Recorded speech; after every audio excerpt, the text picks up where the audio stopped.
Hello, gorgeous. Welcome to HG Radio, everything beauty, cancer, and inspiration. Here is your co-founder and host, Kim Becker. Hello, gorgeous, and thank you for joining us today.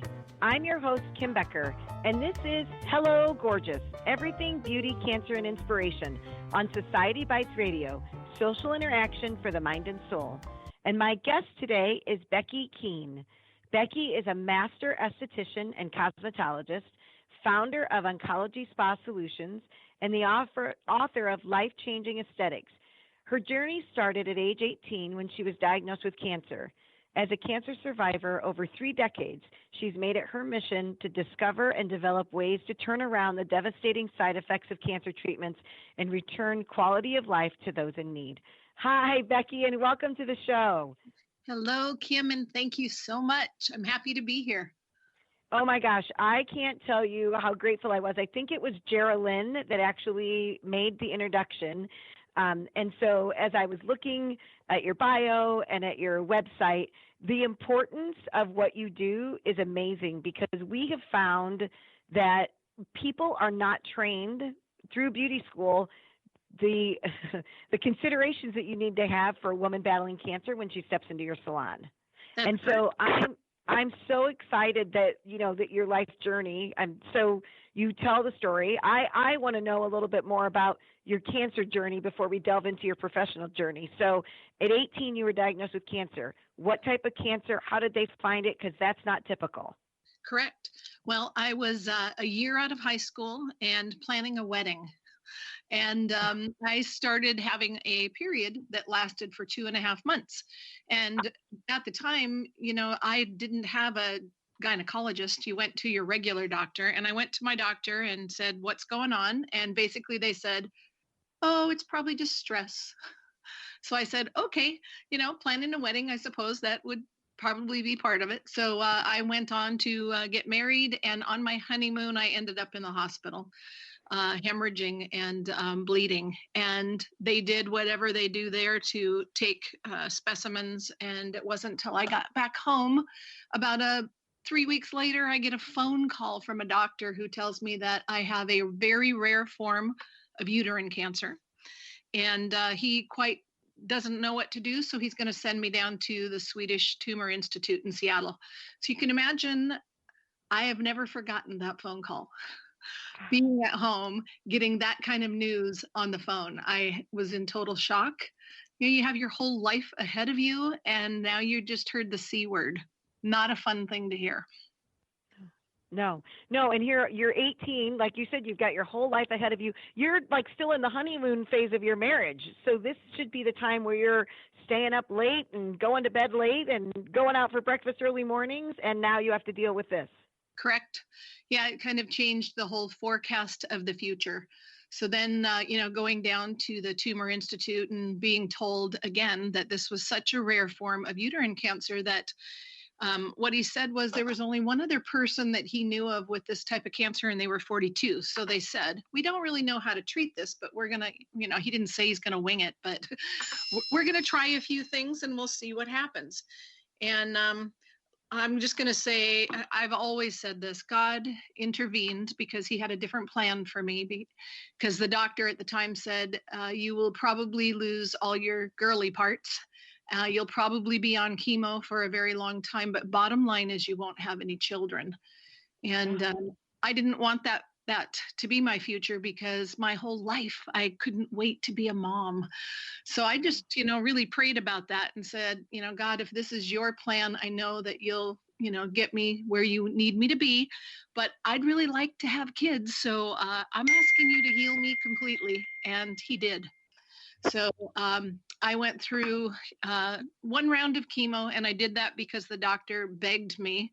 And because he really had to talk me into it. I told him, no, I'm healed. I don't need chemo, and did it anyway because he said that I would be selfish because I would be taking myself away from my family if I, died. And he told me I was dumb. So I said, all right, I'll do 1 round.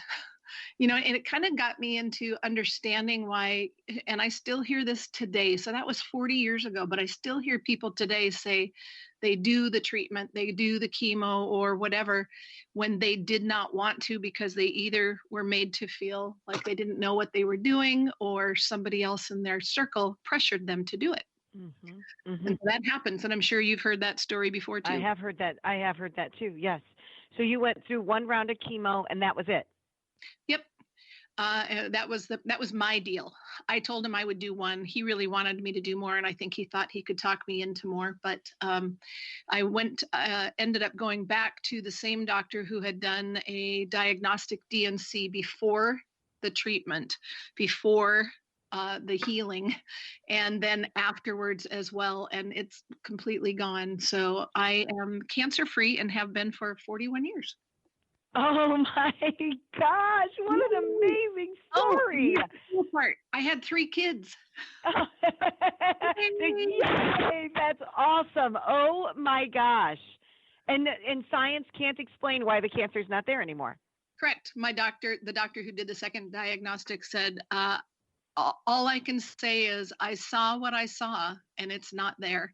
And not only that, he said, your uterus had many holes in it and it's all gone. So, God, when he does it, he does it right. He brought it back right. Not only as good as it was before, but probably even better. That's right.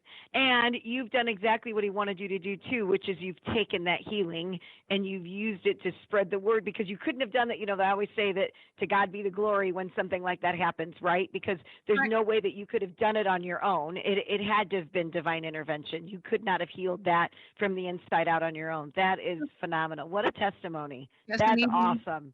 Even the doctors had to agree, which I loved. Yes. And so that was a miracle.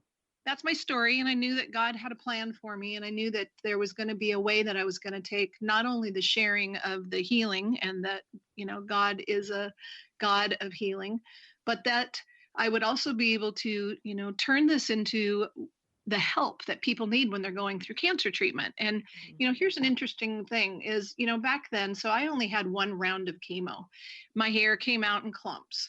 I had mouth sores and a lot of the side effects, but there wasn't anybody to help with anything back then. Mm-hmm. And, if you fast forward to 41 years, you would think there would be a lot of help with that type of situation in today's world, but it's not as much as you would think.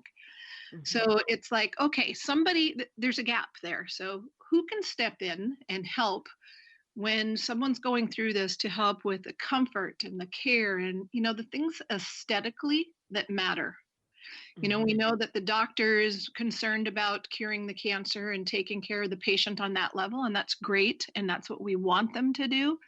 But there also needs to be somebody that can, hold their hand and help them when they're missing their eyebrows and their eyelashes and they look in the mirror and they don't recognize themselves. And that's, one of the things that I love about what Hello Gorgeous is doing. That is such an important part of healing in the psychosocial aspect of a human being. So you guys are doing wonderful things. Well, thank you. I always tell people I have the best job in the whole world. Mm-hmm. And to your point about the doctors, that's what I just said that to my sister the other day. I said, if I could coin a phrase, it would be the doctor's job is to cure your cancer, and my job is to make sure you look really good while you're going through it. Exactly. That's really it. And what I have found, and you can probably talk to this point as well, it's not just about making her feel good while she's going through the cancer treatment. It's the ripple effect at that, right? She's going to be a better mom because she looks good, or she feels like she looks good. She's going to participate in her kids' sporting events. She's going to go to work, and she's going to be, more engaging at work. She's going to be a better wife because of the way all our looks I think anyway, when you're going through something like that, that the look has a lot to do with that. So when you feel better about the way that you look, you have an opportunity, or you want to participate in your normal life. Do you agree with that? Correct. Otherwise, they withdraw. And That's right. you hear the kids go, Mom, please don't come to the school because I don't want anyone to see you like that. But if they can have some, and this is the one thing we're talking about, not a glam look, we're talking about a normal look. And that's what we can help them feel like themselves so that they can go to the school, they can go to work, they can go to the grocery store. I have a story one time about a lady who she came in to see me, and she was real quiet and kind of sad, and I said, so what's going on? What happened to you today? And she said she had a cute little turban on her head, no eyebrows, no eyelashes, and her skin was very red, and that was a side effect of one of her medications. And she said, because of the way I look, I don't go anywhere, but I thought because I was coming to see you today that I would stop at the grocery store, and I haven't done that in a long time. So I went to the grocery store. She goes, I'm standing in line, and somebody up in front turned around, looked at her, took a double take, and then went, oh my God, don't you know about sunscreen? And I said, what did you say to her? And she said, well, I figured I had two choices, educate her or kick her butt. I said, what did you do? And she said, oh, I educated her. I told her I had cancer. And of course, then the lady was, super embarrassed. But she said, that's why I don't go anywhere. People, stare, and people always want to, sometimes ask, but usually just stare and make me feel so uncomfortable. So, because she came in to me and we hydrated her, and I covered her those little red spots with some mineral powder, and I put her eyebrows on and gave her a little look of lashes and some lip gloss, and totally turned her around. She said, now I can go anywhere. Now I can do. And that's why we do what we do. That's right. Well, and it's interesting because I always say, like when I teach the certifications that we do when we go into salons, and I always tell them, same thing. It's not about the glam look. I don't promise that you're going to look like Miss America when I get done with you today. But what I want is I want you to go to a restaurant, and I want the waitress to treat you badly. Because she'll treat you badly because there's no pity on you, right? There's no empathy. It's just, you're just a normal client when you get poor service or she treats you badly. So that's my standard thing, right? Because that's just it. People don't understand. And that one look and that one stare and that one comment, they don't understand that how that impacted her for a long time. I'm sure she always remembers. After somebody would make that comment, I wouldn't want to leave my house either. Correct. So it's just, it really is all about education. It really is. So tell me about the Oncology Spa Solutions. Tell me about that program. Okay, so we're back to the gap, right? There's a need, and there's many cancer patients, about 1.7 million every year in the U.S. So they need us, and they need us to be trained. So, in talking to you, it started with me being in a hospital and finding out, I would always ask the questions, what did your doctor have you put on that? What does your doctor have you, or what does he say about this? And most of the time, the answer was, well, they don't know. They just said it's part of the side effects, so just kind of deal with it. So to me, that wasn't the right answer. I wanted there to be something else. And so in my particular location, just starting right there, it was like, okay, I need to educate the doctors, but then we need to be educated. Mm-hmm. And so, I learned and studied and talked to my doctor group and found out everything that I could about how I could help safely. Because as you mentioned earlier, the beauty schools up until this last year, so in January of 2019 is the first time that working on a cancer patient was not a contraindication. And I was blessed to be asked to put something in the new training books this year. So this year, instead of saying it's a contraindication, they now say, you can work on a cancer patient, but you need to be trained.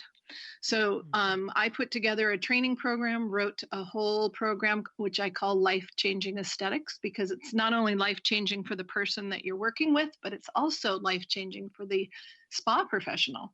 You know how rewarding it is to work with somebody who needs us like this. Mm-hmm. Yes. So, yes. It was like, okay, what can we do? What should we do? It's the basics. It's learning about, what medication are they on? What are the side effects or contraindications? What kind of surgery have they had? Have they had lymph nodes removed? All of those things come into play when you're doing a spa treatment, and you need to know all of that prior to touching somebody. And Okay. so we started, let's see, I've been doing it almost 13 years. I've got about over 5,000 people now that I've trained in the US. But there's many more that need it, and there are many more cancer patients who need a trained person in their area. So, my goal and mission is to make sure that anybody who works with clients knows and understands what questions need to be asked and how to customize a treatment specifically for the safety